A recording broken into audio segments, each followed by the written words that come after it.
For me, I think the biggest thing that football taught me was how to overcome adversity. At some point in your life, you're going to have some tough times. You have to have that next play mentality.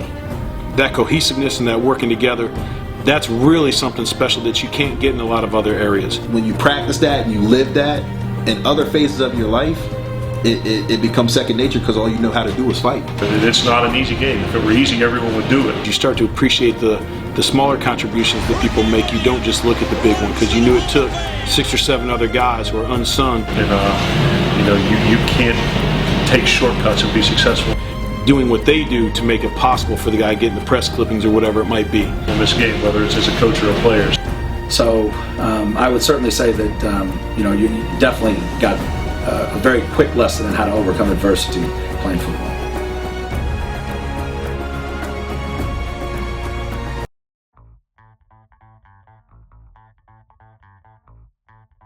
Let's start with some keys to victory for both teams in this ball game. We're going to look at the Atlanta Falcons first. Number one, I think they can push the tempo and the pace against this Saints defense. You don't want to give them a chance to adjust their coverage, adjust their front, push the tempo, go no huddle, hurry up to slow it down. I think that's how they can be successful, especially on the road where it's going to be very loud and they won't be able to hear each other communicate. So pushing the tempo, pushing the pace, going no huddle, using a lot of hand signals could help the Falcons have some success offensively. And also on offense, I would utilize both Devontae Freeman and also Tevin Coleman on sprint draws. I think that's one way with their abilities. Those guys have great burst, great speed, great acceleration. On a sprint draw versus an aggressive defense that will be looking to get pressure on Matt Ryan could lead them to success. And defensively, it's about front side pressure. Drew Brees is not the same athlete he once was, so front side pressure, I think, could definitely get home against New Orleans. And for the Saints in this ball game, number one is as simple as it looks and reads: run the football. The Saints don't even have the attempts to where it matters if they do play action or not. They have to run the football in order to have some success. And number two, staying multiple in the secondary. I think this was a great part that they did last week versus the New York Giants. Pre-snap showed cover 2. Post-snap, they rotated down to cover 3. Sometimes they may show cover 2, then rotate out to cover 4. It was outstanding what they did from a coverage standpoint versus New York. I think versus the Falcons personnel, they have to do the same thing, staying multiple. And they also have to win the special teams battle. The Saints can help their offense out by getting big yards on a kickoff return, maybe a punt return. They have to do a better job in the special teams department. This was an element of the Saints game that was successful throughout the course of Sean Payton's tenure here, so he has to get back to basics and has to start running the football and also having to play excellent special teams. This week versus the New Orleans Saints, I believe the Atlanta Falcons can have some success throwing the football vertically down the field. I'm going to show you how they can expose or expand that Saints zone coverage with a unique concept and with their personnel. We're going to put their outstanding rookie tight end, in my opinion, Austin Hooper, here outside of Julio Jones. Put those guys on the same side. You don't have backside Mohamed Sanu. He's going to run a post, right? So you're hopefully taking away a safety with the post. And we're going to run a little small play action pass here, fake counter action with Matt Ryan, and we're going to leak this back out in the flat. That's always a safety valve. Matt Ryan sets up deep right behind the center. Jacob Tammy's going to stay in and block right there. So now you have 1, 2, 3, 4, 5, 6 guys in protection. And what we're going to do with Julio Jones and also Austin Hooper, we're going to work Julio up. He's going to kind of run that deep arrow route, we like to call it. And you're going to have Hooper run up, over, and run the dig. So now you're just expanding that Saints zone defense, because if they have 2 safeties back here, one safety is going to take away this post. The other safety is going to have to make a choice. Either I'm going to help out Julio Jones or I'm going to squeeze this dig route. So whichever one he chooses, you're going to have one-on-one coverage with the other one. And if worst case scenario, you have your back lined up on the Saints linebacker, matched up on the Saints backer. So if you're Matt Ryan, you have 6-man protection, you have a zone buster going deep down the field, and it's an opportunity for a chunk play versus that Saints secondary, which is going to be even thinner this upcoming week.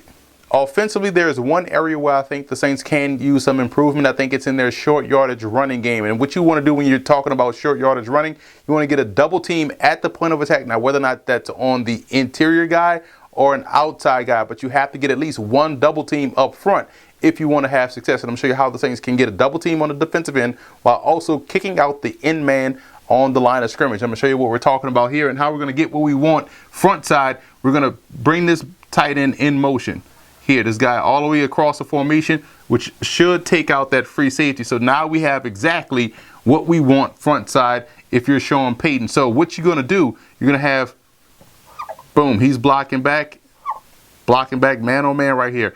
Now we're going to pull this weak side guard front side. He's going to kick out this end man on the line of scrimmage, and that's exactly what we want. Block down on the nose. We're going to have this guard hit him. Boom.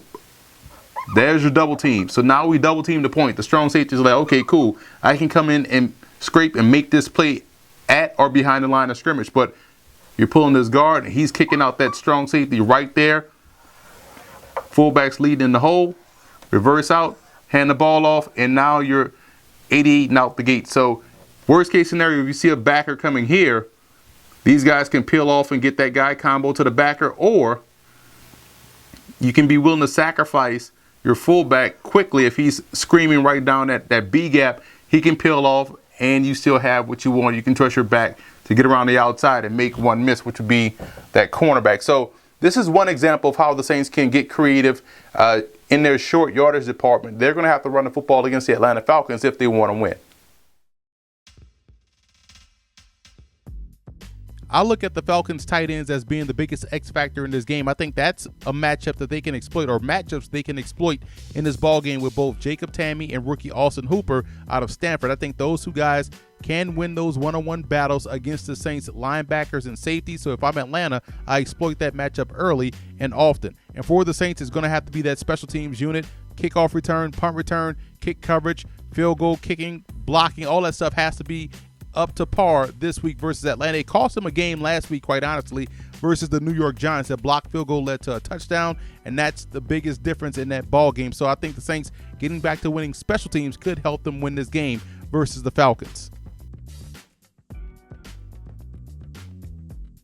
I like Atlanta in this ball game. Their offense right now, to me, is much more balanced, and that balance will give the Saints problems. They can run the football. They can throw the football vertically down the field. They have multiple options across the board. And defensively, I like the fact that they do have guys that have the athleticism, and they have a multitude of guys that can get pressure on the quarterback. I think we'll see the Falcons finally start to turn on that pressure and get multiple sacks in this ball game.